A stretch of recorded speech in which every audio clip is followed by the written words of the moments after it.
Assalamualaikum warahmatullahi wabarakatuh. Waalaikumsalam warahmatullahi Salam wabarakatuh. sehat, salam sejahtera bagi kita semua. Salam budaya, salam Rahayu, rahayu, rahayu.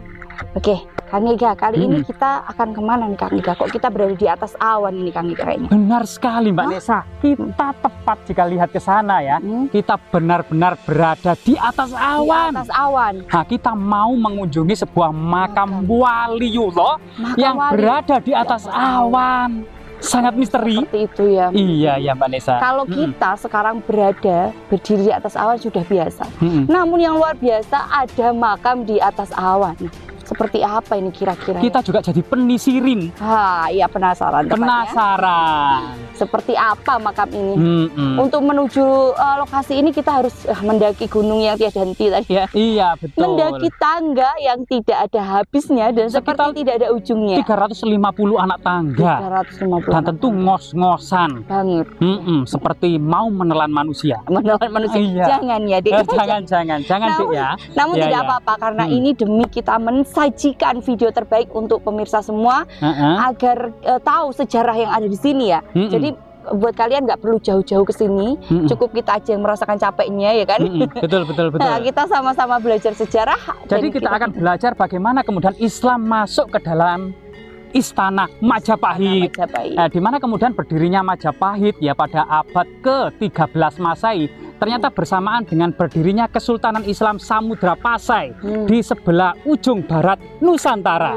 Sehingga kemudian ini memiliki arti yang sangat penting bagi sejarah masuk dan berkembangnya Islam ke Nusantara bersamaan dengan berkembangnya Kerajaan Majapahit di Jawa Timur. Sehingga kemudian tentunya ini salah satu faktor perdagangan, perkawinan, dan serta kemudian apa? Moksa. Bukan. Iya. Mungkin banyak hal yang perlu kita gali tentang berbagai macam fenomena sejarah pada masa akhir Majapahit, di mana di Troloyo yang dekat dengan istana Majapahit banyak sekali kita dapati makam-makam Muslim yang berciri Jawa. Kemungkinan juga di gunung-gunung penanggungan, di desa-desa banyak juga makam-makam Islam. Jadi kita juga penasaran. Nah, makam Islam di era Kerajaan Majapahit. Salah satunya makam yang akan kita datangi. Iya, ini kita jadi penasaran. Mari kita Mbak Nesa melanjutkan perjalanan. Iya, jadi memang sesuatu yang tanpa disadari kita harus kemudian dengan kebijaksanaan yang sangat-sangat tinggi.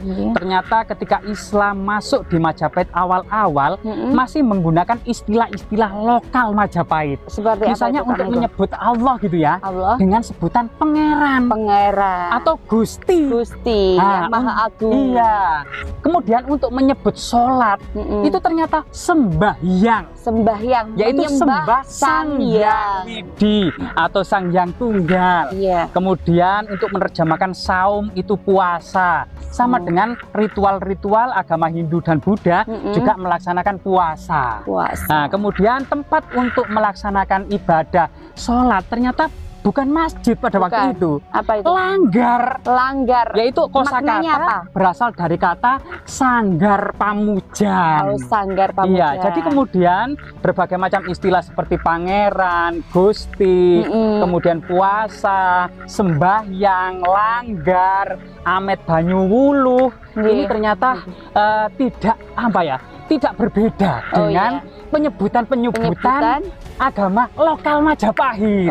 Inilah sebab-sebab masuknya Islam secara damai di Majapahit. Bahkan di Troloyo itu secara artefaktual, nisan-nisan itu seperti prasasti. Ada Kalamerga tersamar, ada Makara, ada lambang Surya Majapahit, penggunaan tahun Saka. Nah, ada segitiga tumpal, ceplok, meander, sulur gelung. Nah, ini masih digunakan. Termasuk Surya Majapahit ini diduga memang ada kedekatan dengan keluarga dekat Raja-Raja Majapahit. Namun kemudian dibalik dari simbol-simbol agama Hindu Buddha ini ternyata ada kutipan ayat suci Al-Qur'an, doa-doa. Misalnya innallaha afuwun karim tuhibbul afa fa'fu anni. atau kemudian kullu nafsin dha'iqatul maut, kullu man 'alaiha fan, ada la ilaha illallah Muhammad Rasulullah. Nah, itu kutipan-kutipan yang sering dijumpai di doa-doa. Artinya masuk Islam ternyata sangat bertahap sekali. Jadi masih sifatnya ibadah ritual. Penggunaan syariah-syariah secara luas seperti ukubat, muamalah belum digunakan pada masa Majapahit, sehingga kemudian diduga awal masuknya Islam ke Majapahit itu secara damai dengan menggunakan istilah lokal dan baru diajarkan di tingkat ibadah. Jadi siasa, politik, muamalah maupun ukubat, sanksi, jinayat maupun hukum-hukum fikih yang lainnya belum banyak dipelajari atau digunakan. Jadi luar biasa sekali.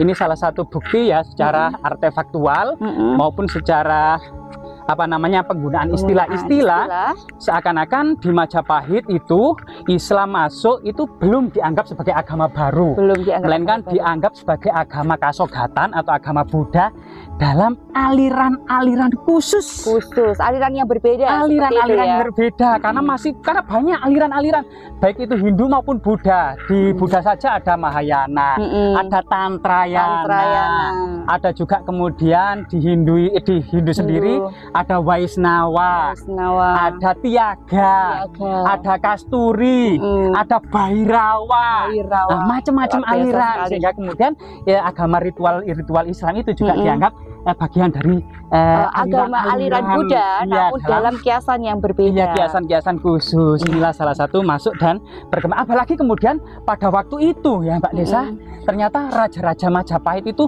menggunakan kitab Sutasoma sebagai pedoman.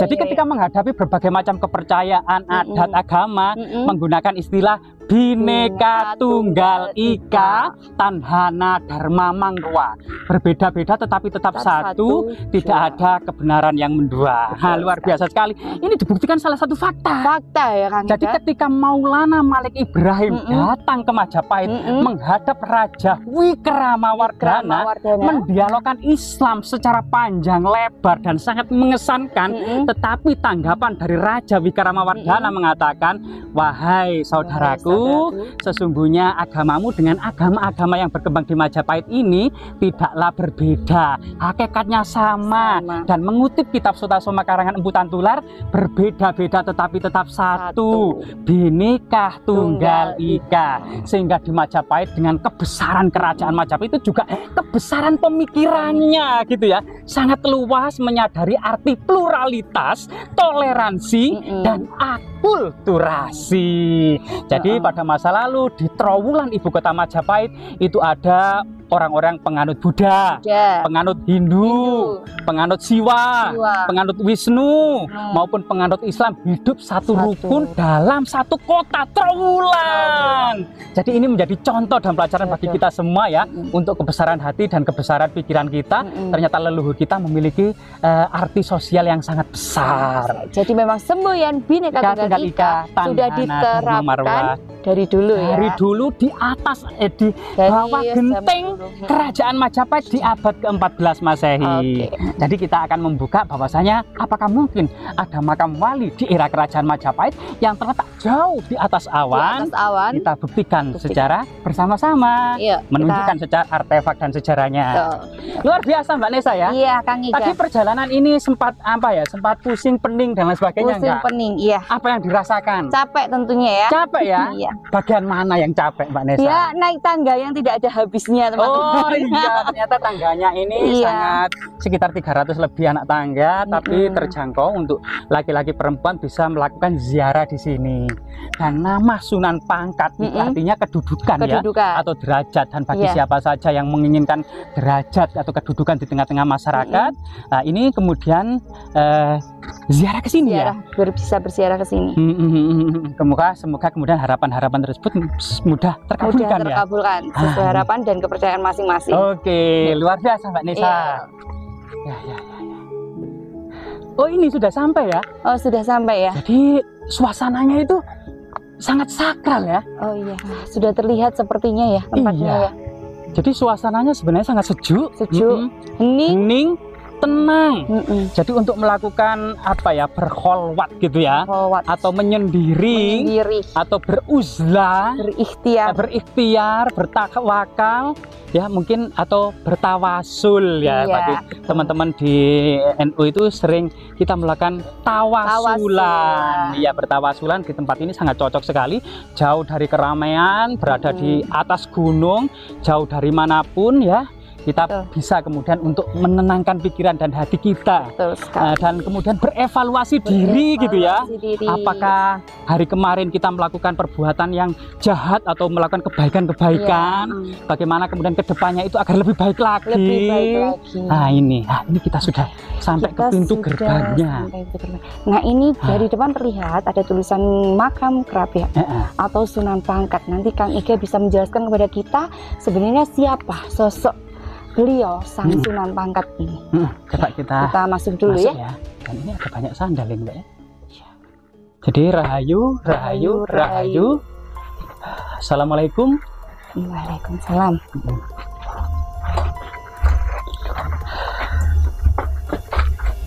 Ya. Jadi kita memasuki kompleks makam kerabat atau Sunan Pangkat. Monggo. Assalamualaikum. Oke, jadi ini pintunya agak merunduk gitu ya. Dan ini ada ruangan untuk para tetamu atau para peziarah menginap. Menginap di sini ya? Iya, atau untuk melakukan ketenangan batin gitu ya. Dan menjernihkan pikiran dan hati kita. Menenangkan diri tepatnya. Menenangkan diri ya, bermeditasi gitu ya. Nah, coba kita masuk, Mbak. Assalamualaikum. Ini ada ruangan-ruangan. Ya sama ini. Nah ini mulai ini. Nah ini ada beberapa jejak kemungkinan dolmen ya, atau meja batu persajian yang ternyata sampai saat ini masih digunakan oleh sebagian masyarakat sebagai situs religi persajian. Nah jadi ada batu dolmen atau meja batu, dan batu besar ini malah mirip seperti sisik ular naga dan penuh dengan sajian. Ada bunga-bunga wewangian, ada kemudian perdupaan gitu ya, yang artinya memang sangat luar biasa situs ini Mbak ya. Dan kita memasuki ruangan utama dari Sunan Pangkat beserta istrinya. Serta kemungkinan salah satu piaraannya. Itu sosok yang dipercaya sebagai harimau putih. Harimau putih. Nah kita penasaran gini ya, kita masuk ke ruangan utama. Assalamualaikum. Jadi assalamualaikum ya alal kubur fa inna insyaallah bikum lahikun. Jadi di sini Mbak Nesa ini makam dari Mbah Sunan Pangkat atau Ki Danurejo. Ada tulisannya. Nah mungkin kita bisa berdoa sejenak di sini, baru nanti kita sambung lagi untuk Kang Ega menyampaikan sejarah sebenarnya siapa sih Ki Danurejo atau yang disebut dengan Eyang Sunan Pangkat ya. Ya, jadi kita sambung berdoa ya. Jadi wa khususon ila ruhi Mbah Sunan Pangkat atau Eyang Sunan Pangkat Ki Danurejo bisiril Fatihah. A'udzubillahi minasyaitonir rajim. Bismillahirrahmanirrahim. Alhamdulillahirabbil alamin arrahmanir rahim maliki yaumiddin. Iyyaka na'budu wa iyyaka nasta'in ihdinas siratal mustaqim siratal ladzina an'amta 'alaihim ghairil maghdubi 'alaihim waladdallin. Amin.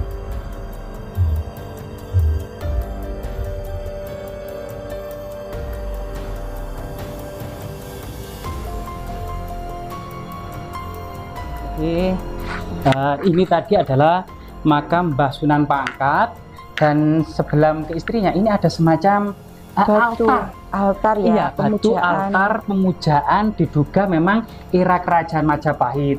Jadi ada jejak-jejak batu candi atau pojokan candi Mbak ya. Nah ini diduga era kerajaan Majapahit, termasuk altar ini, dan masih disakralkan oleh masyarakat dengan persajian, perdupaan ya, bunga-bunga wewangian, terutama melati ya, mawar dan kenanga atau cempaka ya Mbak ya. Nah ini juga ada lagi altar lagi yang kedua. Nah ini juga disebut altar persajian Mbak. Nah, ini Mbak Nesa, mungkin dari sini Mbak Nesa mungkin ada sesuatu yang dipertanyakan. Ya, ini nah untuk dari segi sejarahnya, nah di altar ini nampak tinggalan seperti apa Kang Iga? Jadi diduga sebenarnya gitu ya, pada masa kerajaan Majapahit ini ada sebuah altar ya yang ditutup kain putih. Ini adalah altar pemujaan dan berciri Nawaruci. Jadi Nawaruci itu ceritanya Bima suci mencari kebenaran sejati untuk mencari air amerta yang disuruh oleh gurunya Maharsi Drona, yang dicegah oleh keluarganya, ibunya, namun kemudian tetap bersikeras untuk mencari amerta sesuai dengan pesan gurunya, sampai kemudian bertempur dengan ular naga, masuk ke dalam samudra. Muncullah dari telinganya Bima dalam keadaan kecil memberikan wejangan tentang kebenaran sejati. Nah, di situ kemudian ada ajaran manunggaling kawula Gusti. Nah, di sini kemudian salah satu makna tersebut diduga memang ada semacam perjalanan suci dari Trowulan menuju lereng Gunung Welirang ini untuk sebagaimana pengembaraan apa yang dilakukan oleh Bima mencari air amerta dan mencari semacam kebenaran sejati. Ya, di situ. Dan kemudian selain altar pemujaan ini juga ada tadi istri dari Mbah Ki Danurejo atau Sunan Pangkat. Ya, ini Mbak. Nah, mungkin teman-teman agak penasaran ya, kita berdoa. Nah, namanya Eyang Putri Srigati. Nah ini Eyang Putri Srigati. Jadi kita berdoa, wa khususon ila ruhi Eyang Putri Srigati bisiril Fatihah. A'udzubillahi minasyaitonirrajim. Bismillahirrahmanirrahim. Alhamdulillahirabbil alamin arrahmanirrahim maliki yaumiddin. Iyyaka na'budu wa iyyaka nasta'in ihdinas siratal mustaqim siratal ladzina an'amta 'alaihim ghairil maghdubi 'alaihim waladdallin. Amin. Lah, jadi secara artefak Mbak ini adalah menggunakan semacam ini. Ada struktur balok-balok batu candi. Semuanya ya, ada semacam pelipit-pelipit pinggiran-pinggiran batu candi. Bahkan ini ada patma atau makara ya. Dan ini ada sulur gelung yang diduga memang dahulunya memang diduga makam-makam ini era kuno. Masa kerajaan Majapahit. Nah, itu. Nah, atau mungkin juga ada sebagian masyarakat yang agak spesimis bahwasanya makam wali ini menggunakan material kuno. Nah, karena diduga memang Ki Danurejo ini adalah seorang yang seumuran dengan Mbah Sujono yang ada di Gunung Kawi. Yaitu sisa-sisa laskar Pangeran Diponegoro. Termasuk kemudian saudaranya yang ada di Delanggu itu yang dikenal dengan Disroyo itu ya. Nah, itu ada juga Mbah Taslim. Mbah Taslim, Mbah Sujono, Eyang Ki Danurejo ini diduga dahulu kemudian masih saudara atau masih satu kesatuan dengan Laskar Pangeran Diponegoro yang sama juga dengan yang ada di Gunung Kawi, yang kemudian makamnya menggunakan material kuno era kerajaan Majapahit. Versi kedua Mbak. Dan versi pertama memang makam ini seumuran dengan makam yang ada di Troloyo Trowulan, yaitu era kerajaan Majapahit. Dan yang sangat unik ini Mbak, apa ini teman-teman penasaran? Ini apa ini? Apa ini? Ayo kita coba mendekati ya. Nah, ya ini berbeda dengan makam Mbak Eyang Srigati dengan Mbak Eyang Ki Danurejo atau Sunan Pangkat. Ini ternyata membujur arah timur barat, berbeda dengan makam Ki Danurejo yang utara selatan. Jadi kita hormati, ini sebagian masyarakat menganggap ini salah satu kemudian penunggu atau penjaga dari kedua makam wali ini yang dikenal dengan Mbah Macan Putih. Jadi rahayu, rahayu, rahayu Mbah Macan Putih. Semoga kemudian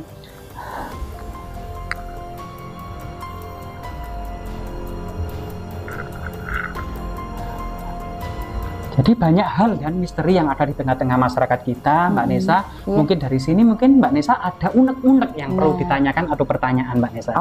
Terus untuk dari segi bebatuannya sendiri, nah dari makam-makam yang ada di sini tuh termasuk dari jenis batuan apa ini Kang Ega? Bisa jelaskan? Jadi ini kan batu yang berwarna putih karena memang dicat, tapi dari segi struktur dan teksturnya itu berenjol. Nah, ini diduga memang ini batuan basal. Batu basalt itu magma yang mengalami pembekuan pada waktu itu seiring dengan muncul dan berkembangnya Gunung Welirang, kemudian mengalami kebekuan sehingga disebut dengan batuan basalt. Hal ini juga mengingatkan kita bahwasanya Pulau Jawa itu penuh dengan 1001 bencana. Karena terbentuk dari gunung api, ring of fire, penuh dengan letusan gunung, gempa, banjir bandang. Nah, ini mengingatkan kita akan kebesaran ilahi dan kita harus kemudian bijak dalam memanai alam, harus menjaga kelestarian alam, jangan sampai merusak alam, karena alam akan murka jika kita rusak. Betul sekali. Jadi sama-sama kita jaga dan cintai alam yang kita tinggali ini ya. Oke, dan tidak lupa juga untuk tetap jaga dan melestarikan sejarah, khususnya sejarah yang ada di Indonesia dan tanah Jawa ini. Betul seperti itu ya Kang Ega ya? Sudah sepatutnya sebagai kita untuk saling menghormati, saling menghargai, dan sama-sama belajar tentang sejarah yang ada di sekitar kita. Mungkin sampai sini dulu ya Kang Ega yang bisa kita sampaikan kepada pemirsa. Terima kasih untuk pengetahuan yang telah disampaikan Kang Ega. Kurang lebihnya saya dan Kang Ega mohon maaf yang sebesar-besarnya. Semoga bermanfaat. Dan wassalamualaikum warahmatullahi wabarakatuh. Salam Rahayu, Rahayu, Rahayu.